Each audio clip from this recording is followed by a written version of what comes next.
Alhamdulillahirrabbilalamin. Ikhwatul iman rahimakumullah. Pada kesempatan yang berbahagia ini, Hikmat Gumilar Channel Official akan menyajikan salah satu hal yang sangat penting, wabil khusus bagi ikhwatul iman yang berkecimpung di dunia Al-Quran, ya, wabil khusus di program Tahfidzul Quran.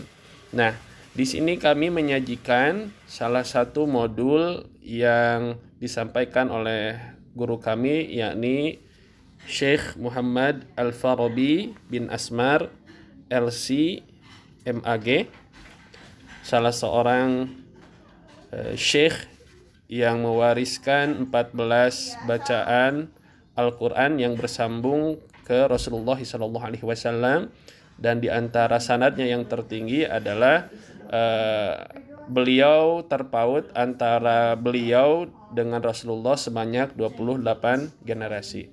Oleh karena itu, tentunya ketika saya menyajikan modul ini adalah perkara yang sangat penting untuk sama-sama diperhatikan untuk para pengajar Al-Quran, para pengajar tahfidzul Quran, dan juga para santri yang berkecimpung di dunia tahfidzul Quran. Mari kita sama-sama perhatikan, di sini tertulis sistem dan skill fundamental dalam dinamika menghafal Al-Quran. Jadi ini hal yang penting difahami, bagaimana sistem tahfidzul Quran dan skill yang perlu dikuasai dalam hal menghafal Al-Quran. Baik, bismillahirrahmanirrahim. Bagian pertama itu sistem fundamental dalam dinamika menghafal Al-Quran. Nah, ini sangat-sangat penting. Ini disampaikan oleh ahlinya, bagaimana sistem fundamental dalam menghafal Al-Quran. Baik, yang pertama, 3 jangka waktu menghafal Al-Quran. Yuk kita pahami ya, ada 3 jangka waktu menghafal Al-Quran yang perlu dipahami oleh para penghafal Quran. Ya, baik, 3 jangka waktu Al-Quran itu apa saja? Yang pertama, itu jangka pendek. Nah, kalau jangka pendek ini berarti estimasi menghafal Al-Quran 30 juz itu hitungan bulan sampai dengan 1 tahun. Bisa 1 bulan, 2 bulan, 3 bulan, 6 bulan, bahkan sampai 1 tahun. Hanya kalau jangka pendek ini, ya, jangka pendek ini di sini tertulis hanya layak diberikan kepada SDM, santri, dan siapapun yang memiliki daya ingat di atas rata-rata, atau SDM yang telah memiliki tabungan hafalan yang cukup banyak. Mafhumnya, ikhwatul iman rahimakumullah, program ini tidaklah cocok bagi mereka yang hafalannya standar. Contoh sederhana lah, misalkan ketika untuk menghafal 1 halaman secara mutkin, secara kuat juga, itu kan menjadi suatu hal yang susah. Maka kalau program menghafal Al-Quran selama 1 bulan tidak cocok dengan orang ini. Nah, bila program ini tidak menyertakan filter kepada santri, maka hasilnya apa? Akan melahirkan santri yang sekedar pernah hafal Al-Quran. Barangkali setelah 1 bulan ada penyuatan 30 juz setelah 1 bulan, barangkali ada seperti itu. Akan tetapi hanya sekedar pernah hafal saja. Namun ketika diberi gelar Al-Hafidh, itu dituntut mereka itu mampu menghafal Quran secara mutkin. Oleh karena itu program 1 bulan, 2 bulan, 6 bulan, atau 1 tahun ini hanya cocok bagi mereka yang benar-benar kekuatan hafalannya sangat kuat, atau yang sebelumnya orang tersebut memiliki hafalan yang banyak. Ini sangat cocok, ikhwatul iman rahimakumullah. Jadi mohon diperhatikan nih. Untuk jangka pendek ini hanya cocok, sekali lagi, orang yang hafalannya di luar rata-rata, ya, kemudian yang telah memiliki hafalan yang banyak. Yang kedua, nah ini selanjutnya ya, ubah mindset, kata beliau, ubah mindsetnya. Pembelajar dan pengajar Al-Quran mesti berbenah dengan cara mengubah mindset dari sebuah kata hafalan. Hilangkan pengakuan gelar hafiz atau nominal hafalan tertentu yang ternyata hanya pernah lewat saat dihafal. Ubahlah pengakuan nominal hafalan sesuai hafalan yang lancar untuk dibaca. Jadi mindset yang dirubah itu adalah ketika kita punya hafalan 10 juz, maka rubah bukan hafal 10 juz, tapi saya mungkin, saya kuat hafalan 5 juz. Jadi mindsetnya yang dirubah. Kita harus berani mengatakan dalam proses menghafal, saya mungkin 5 juz, saya mungkin 10 juz, saya mungkin 15 juz. Jadi harus ganti saya telah setor 30 juznya. Ganti. Justru bahasa tantangan kita itu adalah saya mungkin 30 juz. Nah, itu mindset yang harus dibangun. Artinya ketika proses menghafal, jangan hanya sekedar menghafal, tapi benar-benar mungkin. Itu yang paling harus diperhatikan. Karena hafidh itu kan dari kata hafidho. Hafidho itu artinya adalah menjaga sesuatu agar tidak rusak. Maka hafidhul Quran adalah orang yang menjaga hafalan Al-Quran, ayat-ayat Al-Quran tidak rusak, selalu ada di dalam hatinya. Maka itu disebut dengan hafidh. Kedua, jangka menengah. Nah, estimasi waktunya itu 2 sampai dengan 4 tahun untuk santri program hafal Quran full time. Nah, contoh sederhana, lembaga-lembaga Al-Quran yang fokus menghafal Quran. Nah, program yang cocok itu adalah 2 sampai 4 tahun. Karena dengan 2 tahun, contoh sederhananya 2 tahun itu kurang lebih menghafal 1 hari 1 halaman. Ya, 1 hari 1 halaman. Maka ada potensial ketika menghafal 1 hari 1 halaman itu bisa dimanfaatkan untuk memurojaah hafalan yang telah dimiliki. Apalagi idealnya sampai 4 tahun. Nah, kalau 4 tahun ini benar-benar hafalannya itu dapat mungkin gitu ya, berpeluang untuk mungkin. Ya, nah ini ikhwatul iman rahimakumullah untuk santri program hafal Quran. Kemudian 3 sampai 6 tahun. Nah, untuk santri program di program tahfiz terpadu. Maksudnya begini, 3 sampai 6 tahun ini, misalkan biasanya kan ada di sekolah-sekolah nih. Di sekolah yang biasanya suka ada program tahfidzul Quran. Maka yang cocok itu ketika ada program seperti ini, menjadi sosok yang hafizul Quran itu durasinya 3 sampai 6 tahun. Nah, seperti itu. Jadi pelajaran umumnya ada, kemudian ada program tahfidznya, maka yang cocok untuk menjadi sosok hafidz itu adalah 3 sampai 6 tahun. Secara empirik, jangka waktu ini merupakan kategori yang ideal. Ini kata beliau ya, kategori yang ideal. Karena santri dapat menghafal dengan tenang, tidak tergesa-gesa, serta menghasilkan stabilitas antara margin hafalan dan kelancaran hafalan. Nah, ini sudah berdasarkan pengalaman sosok masyayikh syekh yang sudah berpengalaman menghafal secara mungkin 14 qiraat. Kalau kita ini 1 qiraat saja barangkali ya. 1 qiraat aja itu udah lumayan belepotan. Beliau ini 14 qiraat, Masya Allah. Kemudian selanjutnya, tantangan yang mesti disambut, kata beliau. Nah, tantangannya dilayangkan kepada lembaga tahfidz nih. Ayo, siapa nih yang punya lembaga tahfidzul Quran? Berkaca dari beberapa pondok modern, pendaftar program SMA, MA mesti mengikuti kelas ekstensi selama 1 tahun demi menyeimbangi bahasa asing yang dimiliki santri reguler. Konsep ini patut dijadikan model untuk lembaga tahfidz terpadu untuk membuat kelas ekstensi saat menerima santri baru strata SMA. Bagaimana? Siap nggak nih? Katanya ya. Jadi kata beliau, pendaftar program ini mesti mengikuti kelas ekstensi selama 1 tahun demi menyeimbangi bahasa asing yang dimiliki santri reguler. Itu ya. Kemudian ketiga, jangka panjang. Nah, tadi yang pertama jangka pendek, 2 jangka menengah, yang ketiga jangka panjang. Nah, kategori ini sangat layak untuk pengajar Al-Quran yang belum hafal Al-Quran. Artinya Syekh Muhammad Al-Farabi ini mendorong bagi mereka yang menjadi pengajar Al-Quran, ayo cita-cita 30 juz. Jangka panjang, ya, unlimited, tidak dibatasi oleh waktu. Tepatnya para guru atau siapa saja, para pengusaha, hidupnya yang telah dicurahkan terhadap Al-Quran, maka mindset yang perlu ditumbuhkan ialah menghafal Al-Quran tidak mesti di pesantren dan tidak harus terukur 2 sampai dengan 6 tahun. Artinya menghafal Al-Quran ini menjadi program jangka panjang, tidak terbatas oleh waktu. Nah, ini siapapun bisa ya, tapi terkadang orang-orang itu saya tidak bisa 30 juz. Ya barangkali mindsetnya yang diingatnya adalah harus 2 tahun, 6 tahun. Tapi tidak berpikir ini proyek untuk hidup saya, gitu kan? 20 tahun nggak masalah, asal nanti kemudian 30 juz kuat hafalan. Tidak masalah harus 30 tahun. Kan tetapi kemudian ini menjadi proyek jangka panjang. Tidak masalah, ya. Daripada tidak sama sekali, ikhwatul iman rahimakumullah. Kemudian buang jauh masa lalu, kata beliau.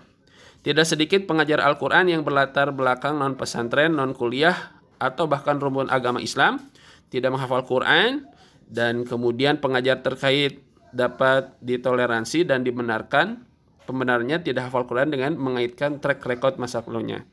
Namun sudah saatnya para guru tahsin, tajwid, pengelola lembaga tahfidz, bahkan guru-guru tahfidz yang belum hafal Al-Quran untuk segera naik kelas menjadi SDM yang hafal mata kuliah yang diajarkan tiap hari, yaitu Al-Quran.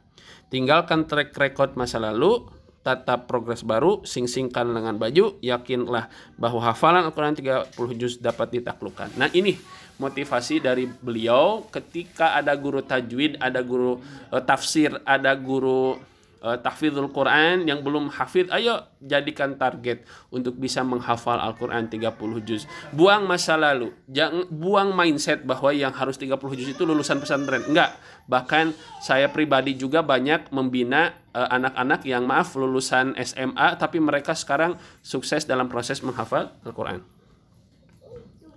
Nah kemudian rigid dan fleksibel. Nah kata beliau, dalam dinamika belajar mengajar jangan merigidkan formula yang fleksibel dan jangan memfleksibelkan formula yang rigid. Modul dan metode.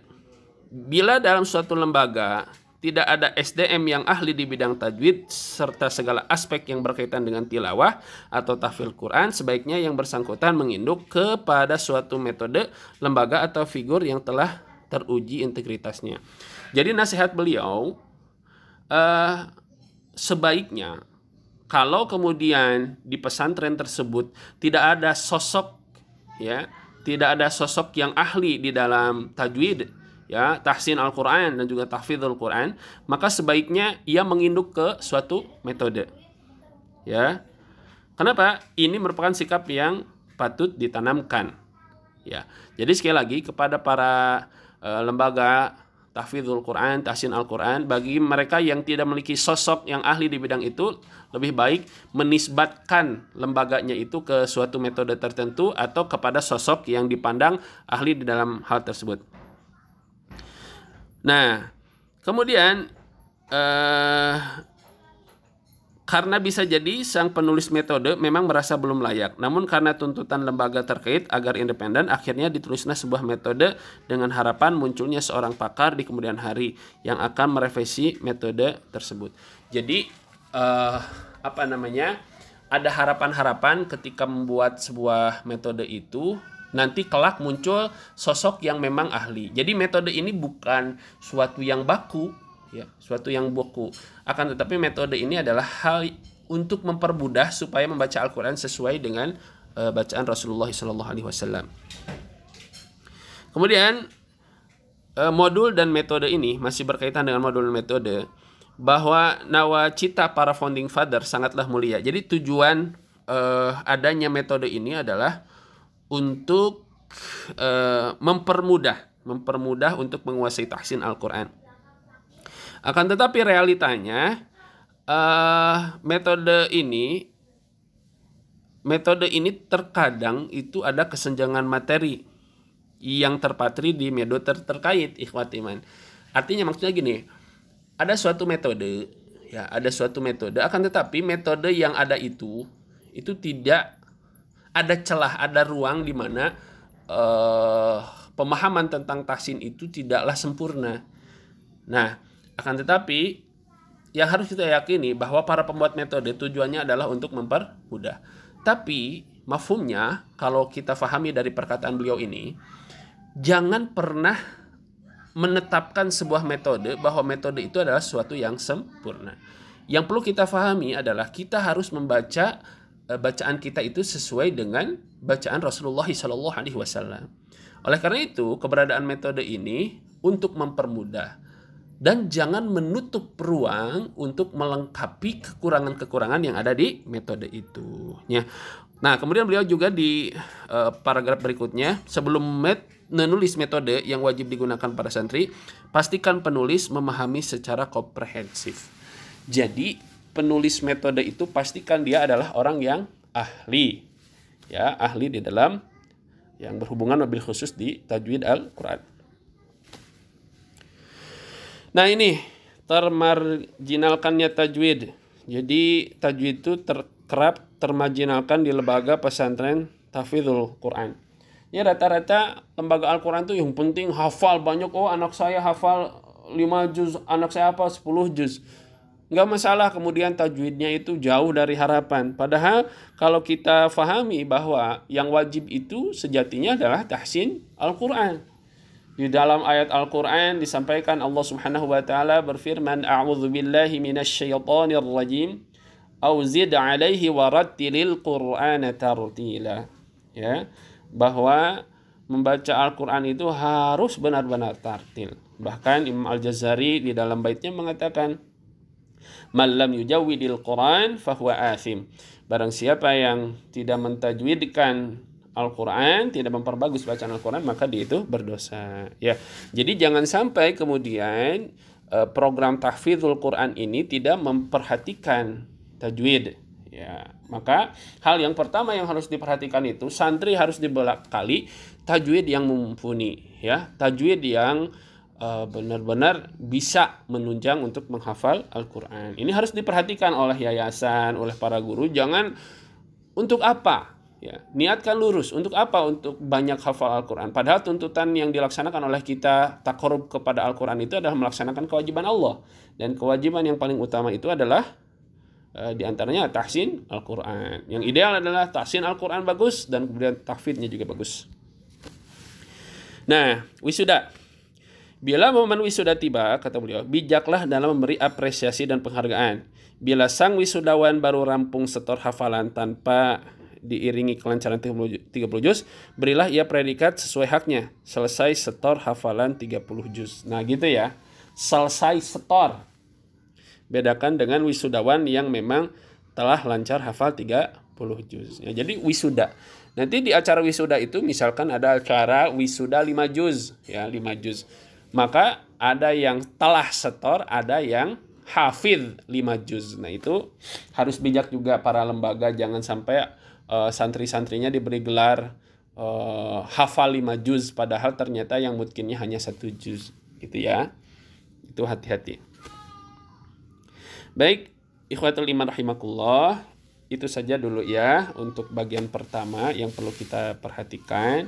Itu kita bahas hari ini, telah membahas wisuda, kemudian kita membahas urgensi tajwid di dalam tahfidz, kemudian permasalahan modul dan juga metode, kemudian kita membahas tentang rigid dan fleksibel, kemudian membahas juga jangka waktu di dalam proses menghafal Al-Quran gitu ya.